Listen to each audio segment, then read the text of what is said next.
Hai anak-anak, bertemu kembali dengan program Gemar Matematika bersama Pak Ridwan.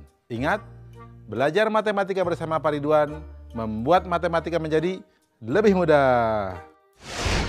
Anak-anak, Bapak sedang menggunakan pakaian dari Kalimantan Utara. Biasanya ini rompinya dari bahan kulit kayu. Tapi sekarang Bapak modifikasi jadi bentuknya seperti ini. Anak-anak, sekarang kita akan belajar tentang sudut. Kalian sudah lihat kan tayangan tadi? Nah, Bapak mau tanya, coba di ujung meja ini sudutnya berapa? Di ujung buku ini sudutnya berapa? Coba lihat, di ujung pensil ini sudutnya berapa?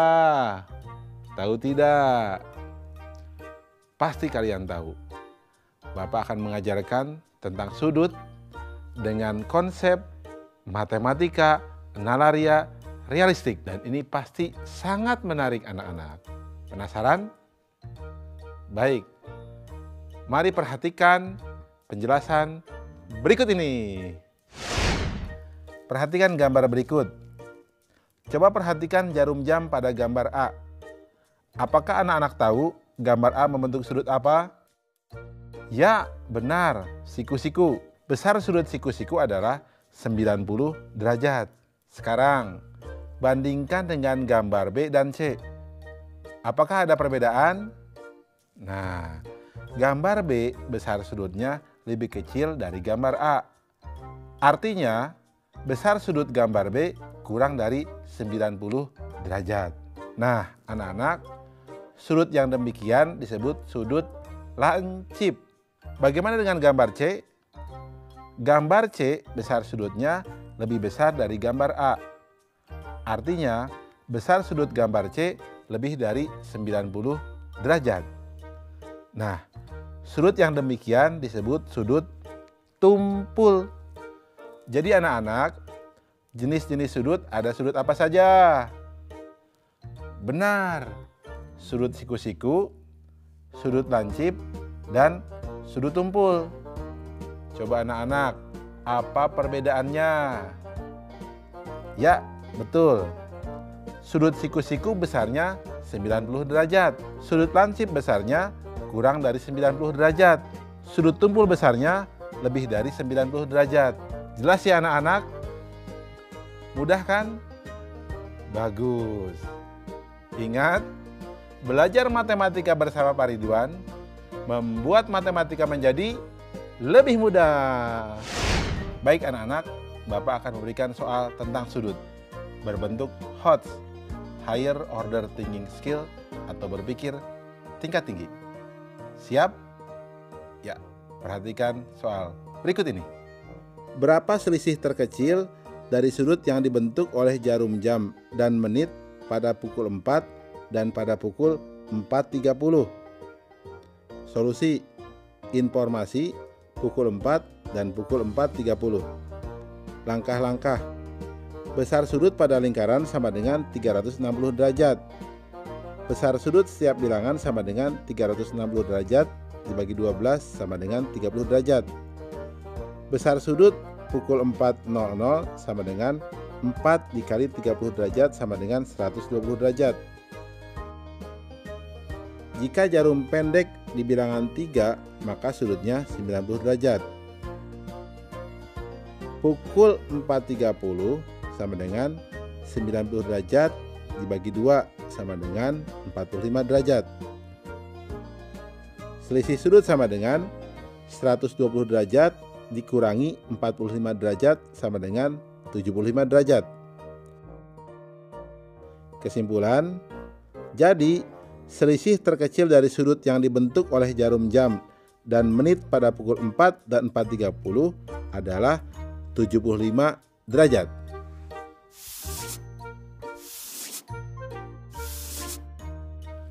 Mudah ya anak-anak ya?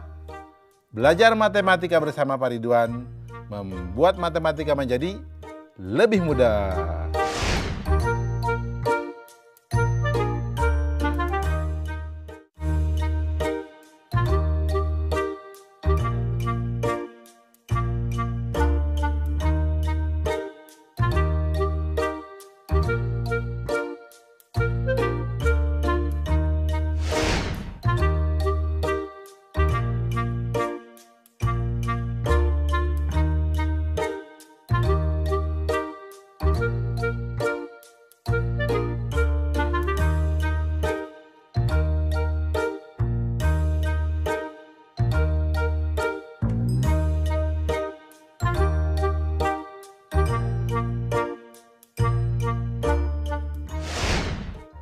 Anak-anak, sekarang Bapak akan menerangkan tentang garis sejajar, berpotongan, dan garis berhimpit.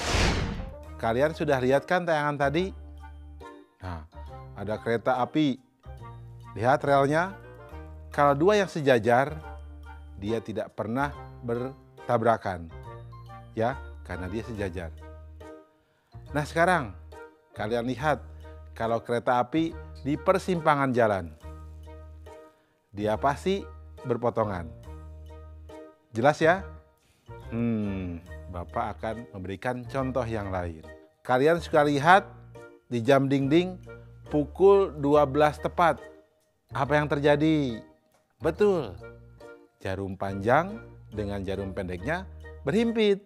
Anak-anak, Bapak akan jelaskan konsep tadi dengan konsep matematika nalaria realistik supaya lebih jelas dan nalar kalian pun terasa.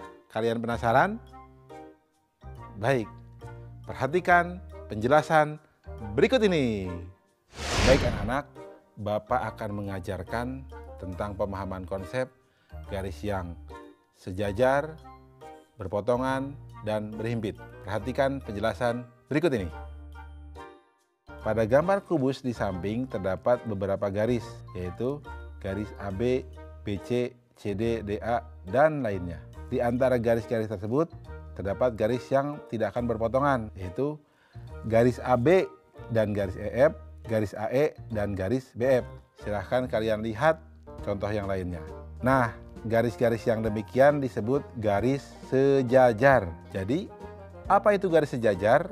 Garis sejajar adalah dua buah garis yang memiliki jarak tetap dan tidak akan pernah berpotongan jika diperpanjang. Nah, anak-anak, bagaimana jika garisnya berpotongan? Coba perhatikan bidang ABFE. Garis AB berpotongan dengan garis AE dan garis BF. Garis AE berpotongan dengan garis AB dan garis EF. Nah, garis-garis yang demikian disebut garis berpotongan. Jadi, apa itu garis berpotongan? Garis berpotongan adalah dua garis yang bertemu pada suatu titik di bidang datar ketika diperpanjang. Nah, berikutnya anak-anak, perhatikan gambar jam ini. Jam menunjukkan pukul 12.00. Jarum panjang dan pendeknya sama-sama berada di bilangan 12. Nah, garis yang demikian disebut garis berhimpit. Jadi, apa itu garis berhimpit anak-anak? Garis berhimpit adalah dua buah garis yang memiliki paling sedikit dua titik persekutuan. Jelas ya? Mudah kan? Nah, ingat anak-anak, belajar matematika bersama Pak Ridwan membuat matematika menjadi lebih mudah. Baik anak-anak, sekarang Bapak akan memberikan soal tentang garis dalam bentuk HOTS, Higher Order Thinking Skill. Siap? Perhatikan soal berikut ini. 3 buah bangun datar, jajaran genjang, layang-layang, dan segitiga sama kaki saling dihimpitkan hingga membentuk bangun berikut. Sebutkan hubungan garis yang terbentuk pada gambar tersebut. Nah, soal ini menarik ya. Bagaimana jawabnya? Informasi. Gambar bangun yang terbentuk dari 3 bangun datar, jajaran genjang, layang-layang, dan segitiga sama kaki seperti gambar di bawah ini. Nah, langkah-langkahnya berarti ruas garis yang sejajar adalah garis AB dengan garis CD, garis AD dengan garis BC dan EF. Ruas garis yang berpotongan berarti garis AB dengan BC, garis CD dengan AD, BC, dan CG, garis BF dengan AB, BE, EF, dan FG. Nah anak-anak, ruas garis yang berhimpitan berarti garis BC pada jajar genjang dengan garis BC pada layang-layang, garis BF pada segitiga dengan garis BF pada layang-layang. Nah kesimpulannya, jadi hubungan sudut yang terbentuk adalah garis sejajar, garis berpotongan, dan garis berhimpit. Jelas ya anak-anak? Mudah kan? Tentunya kalian bisa jawab soal yang Bapak jelaskan di awal. Jelas? Baik. Ingat, belajar matematika bersama Pak Ridwan membuat matematika menjadi lebih mudah.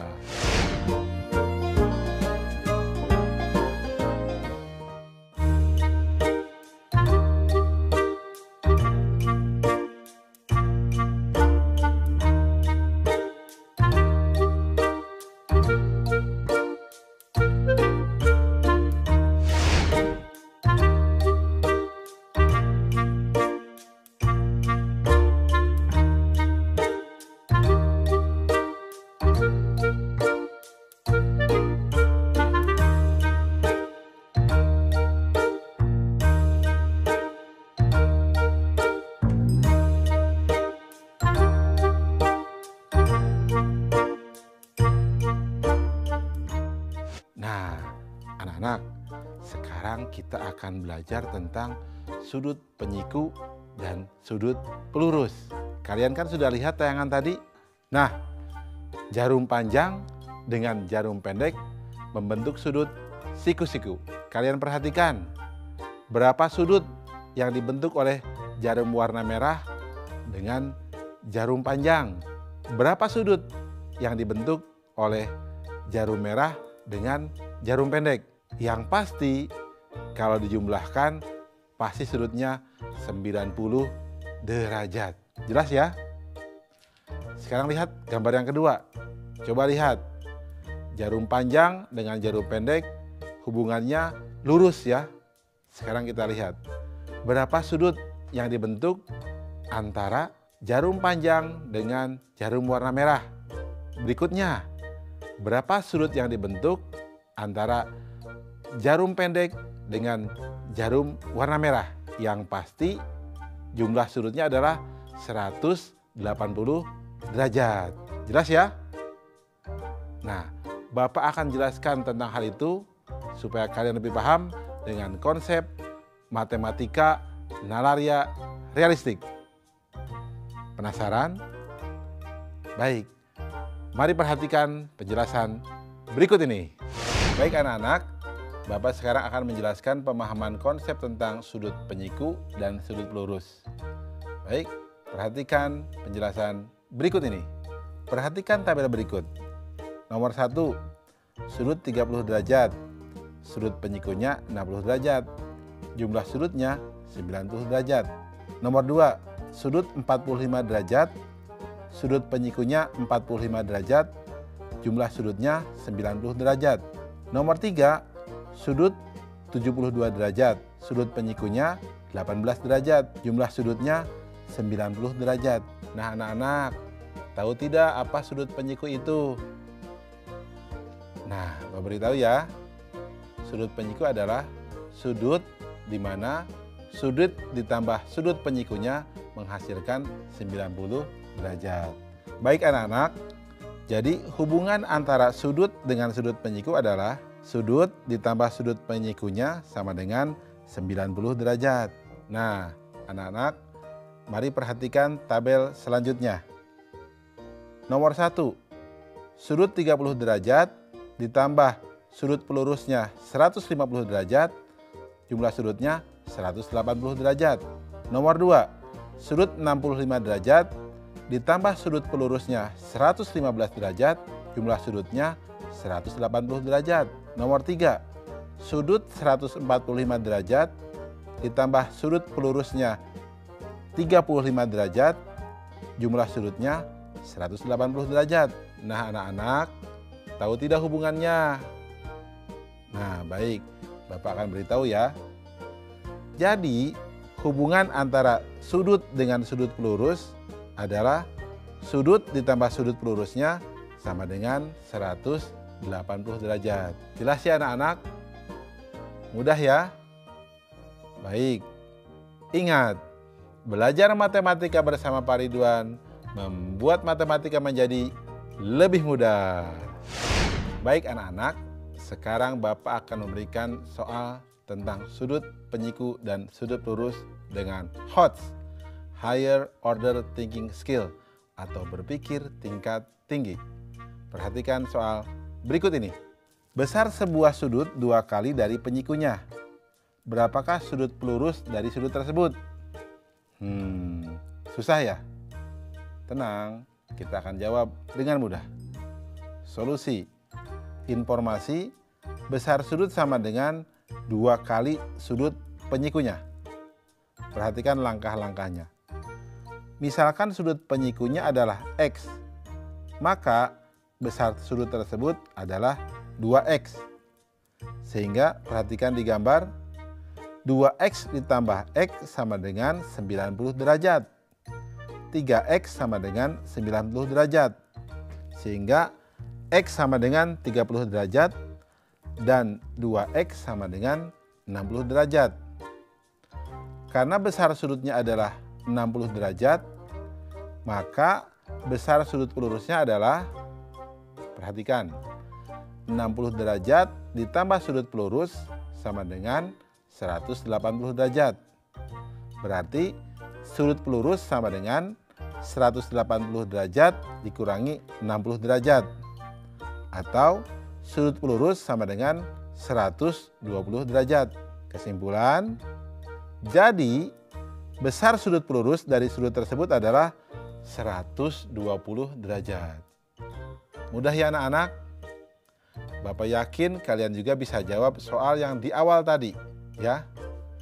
Pasti mudah kan? Baik. Ingat, belajar matematika bersama Pak Ridwan membuat matematika menjadi lebih mudah.